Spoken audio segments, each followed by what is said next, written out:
Hi guys, I'm Al and I'm in my board game era. And today I am excited to introduce a new segment. Now I'm still working out the feels about the name. I've had some mixed feelings about it so far, but what do you think about Let's Talk About Rex? Let's talk about Rex, baby. Let's talk about you and me. Let's talk about all the board games and the card games that may be. Let's talk about Rex. What do you think? Do you like it? I kind of love it, but also I kind of feel a little bit weird about it. But gosh, the words just they work so well, you know? I know, I might keep working on it. But for now, let's talk about Rex.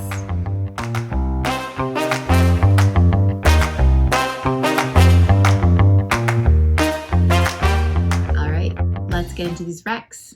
So I'm gonna review 3 board games that are near and dear to my heart, and I think more people should play. Now today we have a theme or a genre or a mechanism, I don't know what you would call it. It's a commonality in these games, and it is co-op. Who doesn't love working together, family and friends joining forces to defeat a vicious board game? I know, I love it. It's one of my favorite types of games to play. It's one of my kids' favorite types of games to play. And actually my husband too, because then nobody loses. If you lose together. If you win together. It's kind of a great feeling. So my first rec is Horrified. Look at this cover.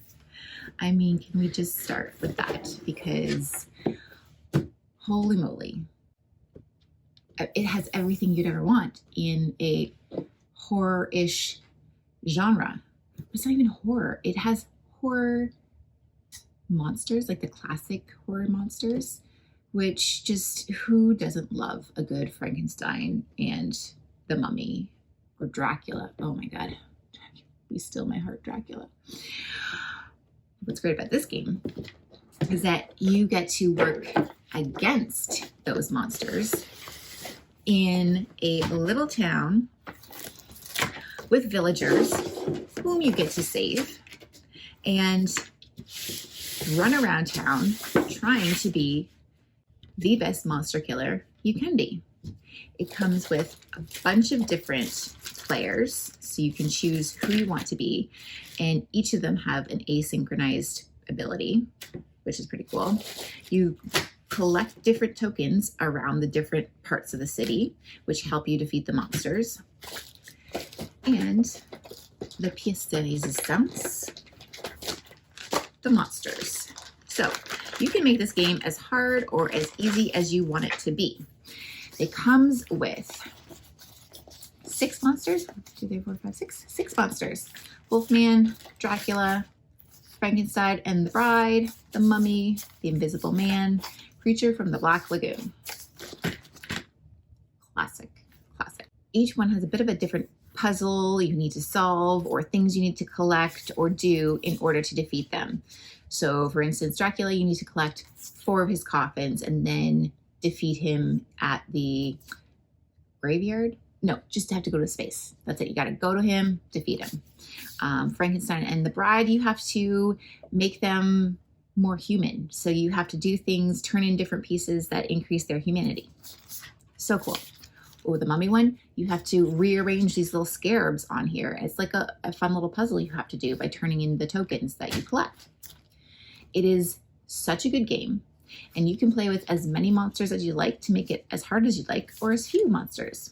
I think the most we played with was 3, and I think it was, I would say it's like a medium hard level. The more you play, the more you get comfortable defeating the monsters, and the more you want to add. And who doesn't love playing with a bunch of monsters? My favorite part of this game is this is only going to appeal to a very niche market, but one of the villagers, actually it's 2 of the villagers that are in here that you get to go around saving, their names are Wilbur and Chick. And if anybody has ever watched Abbott and Costello Meet Frankenstein. That's them.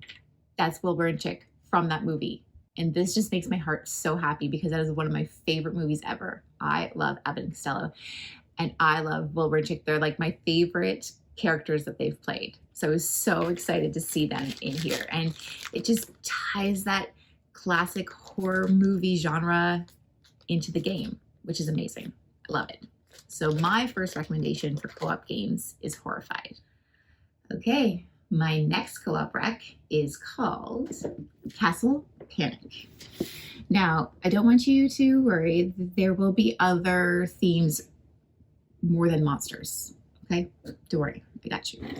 But for now, we're going to talk about monsters again. So in Castle Panic, there are monsters galore coming in and attacking you from all sides.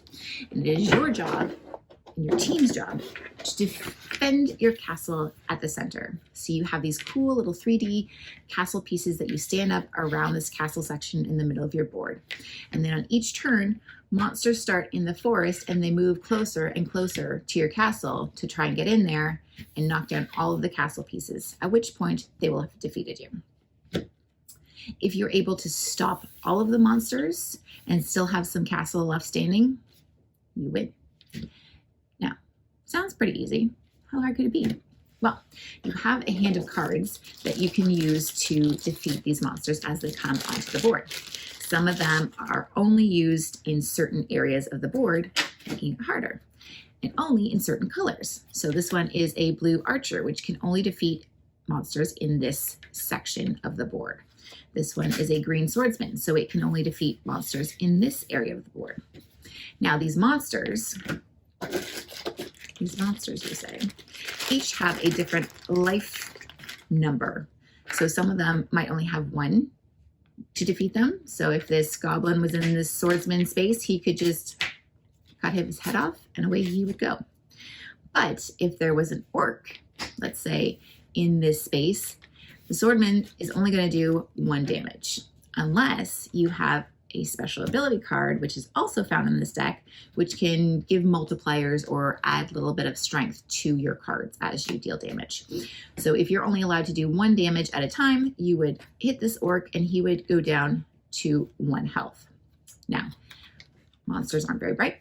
So in some cases, if they only have 1 life left and they have to move in towards the castle, once they hit the wall, they're going to kill themselves, which is great.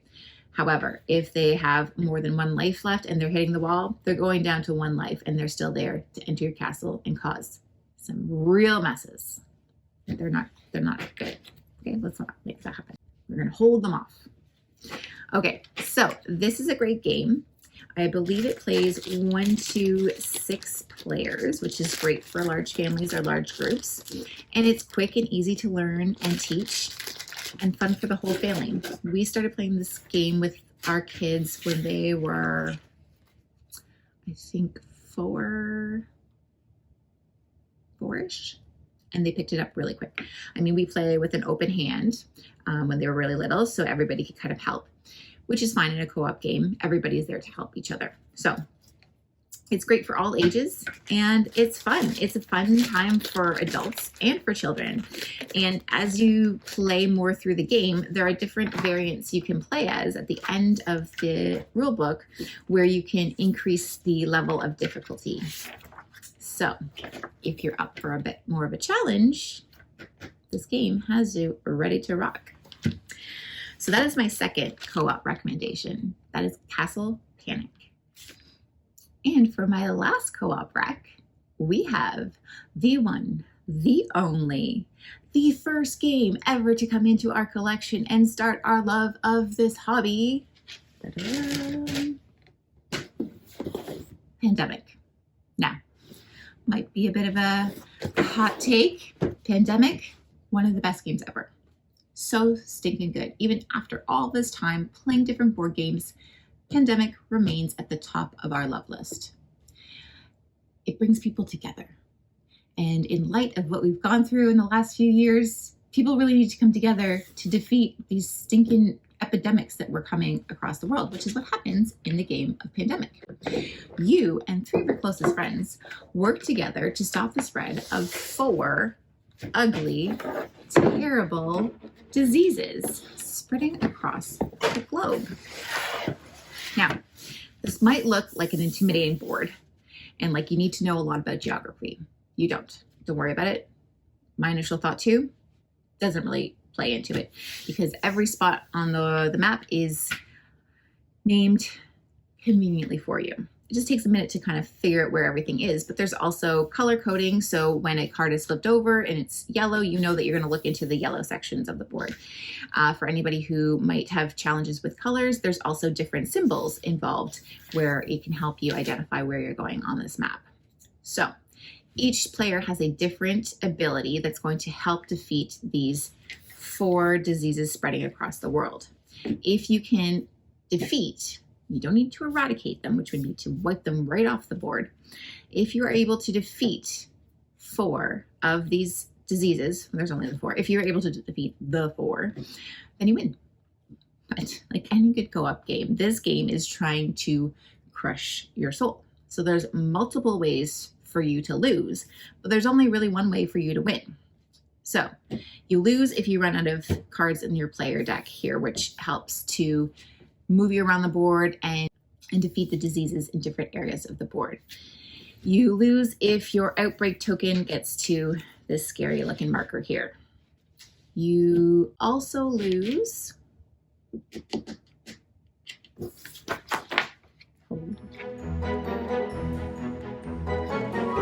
the other one is if you are unable to place out any more tokens on the board for the diseases. So they spread. Those little suckers, they spread like wildfire. So if there is a call to spread the disease and you're not able to put these tiny cute little cubes onto the board, you're done. You're done, skis. That's it. You lose. In this game, we have been 1-2 turns away from winning, and then this game comes up and just bites you right on the butt, and you're done. It is unbelievable how you're like, okay, we've totally got this. We are like 1 move away, and we're done. We've done it. It's amazing. Look at us go. And then the game's like, haha, don't get cocky, kid, because hear me roar and watch me defeat you.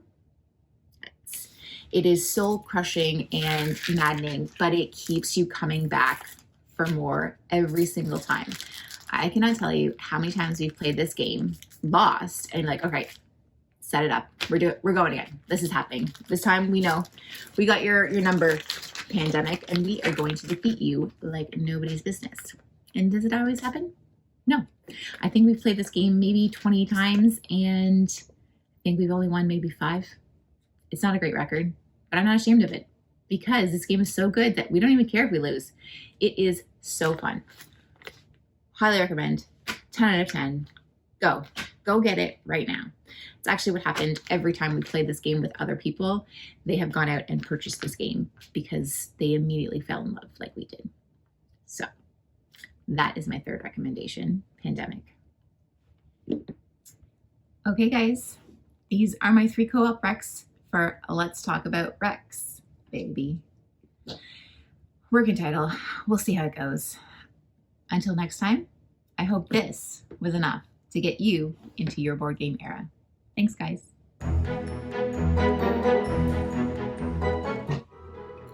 Hi, guys. I'm Al, and I'm in my board game era. Hi, guys. What do you think? A little too nerdy? It feels a little nerdy, but maybe I don't need to sing the whole song. Maybe you just get it. You get it. If you don't, you know, type thing.